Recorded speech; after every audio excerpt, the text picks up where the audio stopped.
अस्सलाम वालेकुम नाज़रीन, डॉक्टर दानिश रियल फोकस के साथ हाजिर है। अभी आपने सुना होगा आज ही एक कि जी इमरान खान का वारंट गिरफ़्तारी जो है वो जारी हो गया। बस एक न्यूज़ मीडिया में क्या आई कि जनाब हर तरफ शोर-गुल मच गया। एक तरफ हुकूमत एक्सप्लेनेशन देने आ गई, दूसरी तरफ पीटीआई वालों ने चीखना चिल्लाना, धमकियाँ, रोना धोना शुरू कर दिया। और इस दौरान में कहा यह जाता है कि इमरान खान वक्ती तौर पर बनी गाला से किसी महफूज मुकाम पे निकल गए। दावा किया जा रहा है कुछ लोगों का कि ऐसा हुआ है। बहरहाल इसके बावजूद भी तस्वीर लगाई जा रही है कि नहीं जाएगी, बैठे हुए हैं वो तो घर पे ही हैं। तस्वीर से कोई अंदाज़ा ये कर सकता है कि कितने बजे की तस्वीर है। तो बहरहाल ये एक केस था जिस केस में खातून जज के हवाले से जो दहशतगर्दी का केस बनाया गया था, जिसमें से इस्लामाबाद हाई कोर्ट ने दहशतगर्दी की दफ़ात निकाल दी थी, लेकिन वो केस मौजूद था और इस सिलसिले में इमरान खान को मजिस्ट्रेट के सामने पेश होना था। बार बार कहने के बावजूद वो नहीं पेश हुए, चुनांचे मजिस्ट्रेट ने उनकी वारंट जारी कर दिया।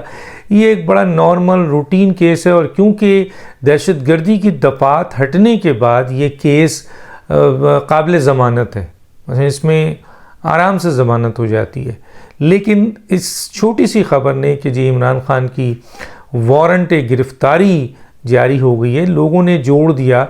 अभी आज ही की एक बड़ी ज़बरदस्त प्रेस कॉन्फ्रेंस थी, बड़ी प्रेस कॉन्फ्रेंस थी जिसमें मरीम नवाज़, इसाक डार और दूसरे वज़रा शामिल थे, जिन्होंने इमरान खान साहब की मईशत के ऊपर, उनकी गवर्नेंस के ऊपर, उनके साइफ़र वाले जो उन्होंने मैनिपुलेशंस की है और जो साइफ़र गायब हुआ है, उसकी बुनियाद पर एक बड़ी प्रेस कॉन्फ्रेंस थी जिसमें ख़ुद मरीम नवाज़ साहिबा मौजूद थी।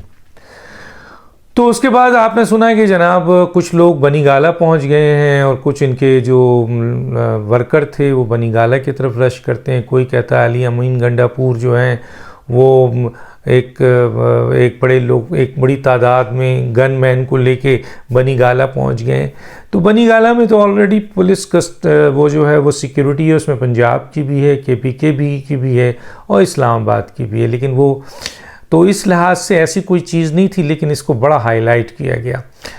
तो हुकूमत इसको एंजॉय इस तरह कर रही थी कि वो, और बाद में एक्सप्लेनेशन भी आया, लेकिन एंजॉय इस तरीके से कर रही थी कि जनाब अली कि देखें एक वारंट इशू है, वारंट का हुकूमत से ताल्लुक़ नहीं है, वो मजिस्ट्रेट ने इशू किया था और मैंने बता दिया किस वजह से किया था। लेकिन कुछ लोग उसको इस प्रेस कॉन्फ्रेंस से जोड़ रहे थे कि जैसे ही ये प्रेस कॉन्फ्रेंस हुई है इमरान खान की जो है वो इशू हो गया है आपके वारंट। तो इस प्रेस कॉन्फ्रेंस की पहले इन्होंने की हुकूमत ने और फिर आपके ये वारंट इशू किया गिरफ्तारी का। तो इससे कोई ताल्लुक़ नहीं है क्योंकि वो मजिस्ट्रेट का केस है, हुकूमत का इससे कोई ताल्लुक़ नहीं। जैसे मैं बता चुका हूँ कि ये उनके नहीं आने पे था और ये कोई बड़ी बात नहीं थी, ये रूटीन में ऐसे वारंट इशू होते रहते हैं। लेकिन जो यूथियाज़ हैं वो पागल हो गए।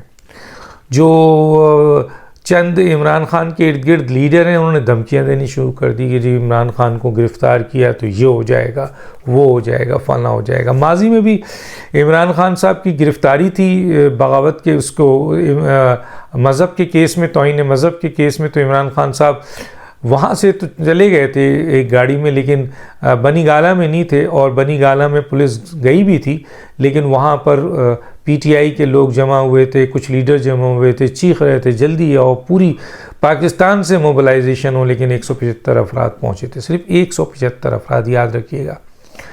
बहरहाल तो ये एक रूटीन जो है वो गिरफ़्तारी वारंट था, इसकी कोई अहमियत नहीं है। इमरान खान साहब किन किन केसों पे नाअहल हो सकते हैं और किन केसों पे इनकी गिरफ़्तारी होने के बहुत ज़्यादा चांसेस हैं, यानी गिरफ़्तारी होगी जो लोग कह रहे हैं। एक तो फॉरेन फंडिंग केस है जिसमें इमरान खान की गिरफ़्तारी बिल्कुल तैयार हो चुकी है। जिस दिन FIA सबमिट करेगी हुकूमत को अपनी रिपोर्ट, उस दिन ही हुकूमत उस रिपोर्ट की बुनियाद पे जो ऑलरेडी अप्रूवल ले चुकी है काबीना से आपके फॉरेन फंडेड पार्टी के डिक्लेरेशंस के लिए, जो सिर्फ FIA की रिपोर्ट्स का इंतज़ार कर रहे हैं, और ये रिपोर्ट्स जो हैं वो इलेक्शन कमीशन की फ़ैसले के बाद हुकूमत ने FIA को फर्दर इन्वेस्टिगेशन के लिए कहा था, तो ये सिर्फ उसका इंतज़ार कर रहे हैं। और इतने मवाद आ चुके हैं, मैं आपके सामने वीलॉग दे चुका हूँ कि जिसमें इमरान खान का अकाउंट में आ गए हैं, इमरान खान का अकाउंट डिस्क्लोज़ हो गया है, इसी तरह इंसाफ ट्रस्ट का हो गया है, तारिक शफ़ी का हो गया है, असद कैसर का हो गया है, असद उमर का हो गया है, कासिम सूरी का हो गया है, और इमरान इस्माइल का हो गया। बड़े लोगों के अकाउंट सामने आ गए, और ये पैसे जो अरबों रुपए हैं वो उसकी बड़ी मैनिपुलेशन है, वो सब चीज़ FIA ने कैप्चर कर लिया है। और FIA अब आखिरी मराइल पे जब ये रिपोर्ट सबमिट करेगी, इस केस में हुकूमत जो है वो बिल्कुल तैयार बैठी है कि वो फॉरेन फंडिंग पार्टी के लिए डिक्लेरेशंस सुप्रीम कोर्ट में देगी, और उसके बाद ताहयात नाहली के लिए इनकी एप्लीकेशन यहाँ बनती है, और तीसरी ये है कि उनकी इसमें गिरफ्तारी होगी, क्योंकि ये इस केस में इमरान खान साहब की गिरफ्तारी लिखी हुई है। एक तो ये, दूसरी जो एक गिरफ्तारी है जो इमरान खान की हो सकती है, और हुकूमत उसके ऊपर अब आ गई है, और उसने उस कौमी सलामती कमेटी में भी इस अहम तरीन इशूज़ के ऊपर फ़ैसला हो गया है, और इस लिहाज से एक कमेटी भी बना दी गई है कि साइफ़र को इमरान खान ने किस तरीके से अपने मज़मून सियासी मकासद के लिए मैनिपुलेट किया, और इसमें शाह महमूद कुरैशी, असद उमर, आज़म खान और इमरान खान शामिल हैं। अब तक जो ऑडियो लीक्स हुई है, और ऑडियो लीक्स की भी फॉरेंसिक की जा रही है, और उसके बाद फर्दर इसमें जो है वो कमेटी फ़ैसला करेगी, जॉइंट कमेटी, एंड देन उसके बाद हुकूमत जो है इमरान खान की गिरफ्तारी की तरफ जाएगी। ये बहुत ही बड़ा केस है, और इस केस के ऊपर हुकूमत पूरी तरह संजीदा है, और कौमी सलामती कमेटी ने भी इस केस की अहमियत और हसासियत को जोर दिया है। तो चुनांचे ये दो केसेस बहुत बड़े हैं, जिसके ऊपर एक और केस है आइन शिकनी का, जो कि अदम एतमाद इमरान खान साहब ने किया था तो आइन तोड़ा था, वो केस भी साइड में पड़ा हुआ है, उसमें भी कमेटी बनी हुई है। हुकूमत जब चाहेगी उस केस में भी इमरान खान के ख़िलाफ़ कार्रवाई कर सकती है, और सुप्रीम कोर्ट में ये इनके ख़िलाफ़ आर्टिकल 6 की कार्रवाई भी कर सकती है और गिरफ्तारी भी कर सकती है। लेकिन ये दो बड़े केस हैं जिसमें इमरान खान के ख़िलाफ़ कानूनी कार्रवाई होनी है और गिरफ्तार भी होना है। ये पूरा पक चुका है ये केस, एक तो पक गया है, और एक तकरीबन साइफर वाला वो उस पर काम शुरू हो गया। नाअहली का जो केस है इमरान खान का, वो ये है कि तोशाखाना बिल्कुल यकीनी नाअहली है, तौहीन अदालत ये भी बिल्कुल नाअहली है, और ये फॉरेन फंडिंग केस जिसमें आपके इलेक्शन कमीशन ने कहा था कि ये खाइन हैं, झूठे हैं, इन्होंने जो हलफ दिया है वो झूठा दिया है, चुनांचे सादिक और अमीन नहीं है, तायात नाअहली तैयार है।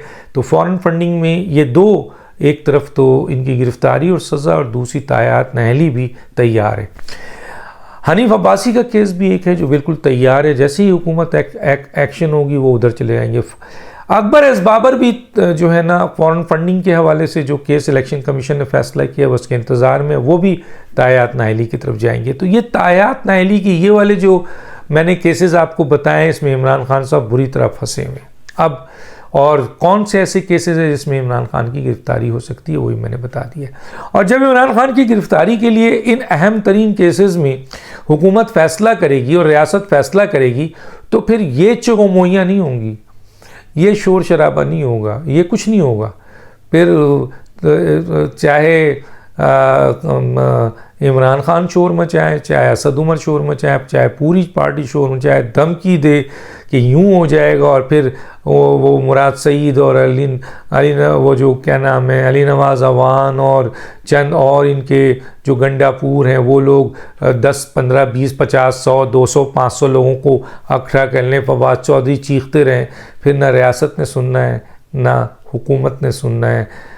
बड़ी ताकत होती है हुकूमत और रियासत में। जिस दिन हुकूमत और रियासत ने फैसला कर लिया कि इमरान खान को गिरफ़्तार करना है और उनको आपके अदालत के सामने पेश करना है और उनकी ठिकाना जेल है, तो फिर PTI कितने ही ज़ोर लगा ले, कितने ही चीख पुकार कर ले, कितने ही शोर शराब कर ले, कुछ नहीं होना। होना वही है जो हुकूमत और रियासत चाहेगी।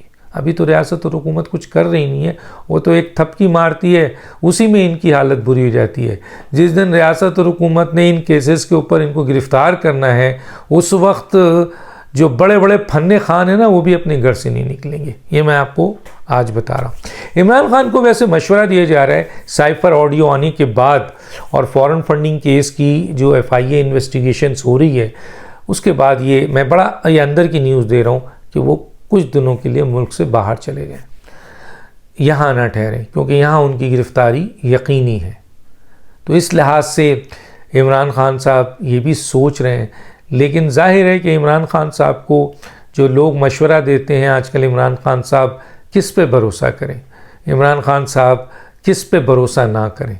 बज़ाहिर कोई कहता है कि अगर आपने इनकी बात मानी तो ये आपको फंसा रहे हैं। इमरान खान ख़ुद भी देखते हैं कि उनको बाईपास करके लोग इस्टेब्लिशमेंट से मिल रहे हैं। कुछ लोग इमरान खान की जगह अपने आप को वज़ीर आज़म या PTI का चेयरमैन लाना चाहते हैं। तो इमरान खान किसकी बात माने? यकीनन शशोपंज में है, यकीनन वो फ़ैसला जब आखिरी फ़ैसला उनका होगा, जब बुशरा बीबी उनको कोई फ़ाइनल फ़ैसला देंगी।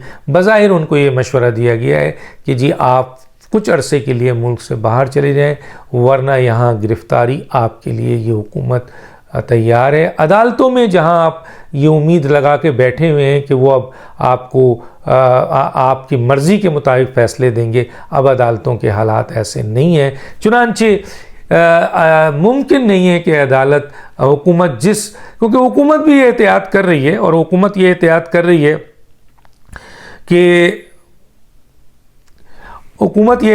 रही है कि जब भी इमरान खान को गिरफ़्तार किया जाए या उनका तौहीन अदालत का केस या पार्टी बैन करने के हवाले से फॉरेन फंडी पार्टी की डिक्लेरेशन की जाए, उस वक्त इतना सॉलिड मवाद हो।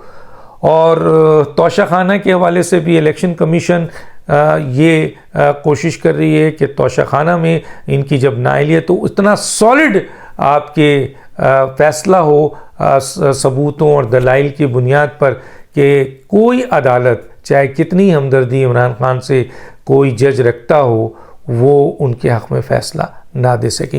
ये पूरा एक स्टेप है जो अच्छा है, क्योंकि जब ये देखा जाता है कि अदालतों से अपने लाडले को चंद जजेस सपोर्ट कर रहे हैं, तो फिर इलेक्शन कमीशन का और हुकूमत का या दूसरे इदारों का या रियासती इदारों का ठोस बुनियादों पर केस आगे ले जाना बेहतर है, और ये सबके लिए अच्छा है। बहरहाल अडियाला जेल की सफाई हो रही है, उस कमरे की सफाई हो रही है। मैं आज आपको बता दूं जिस कमरे में इमरान खान ने जाना है। डॉक्टर दानिश को याद दीजिए। अल्लाह हाफिज़।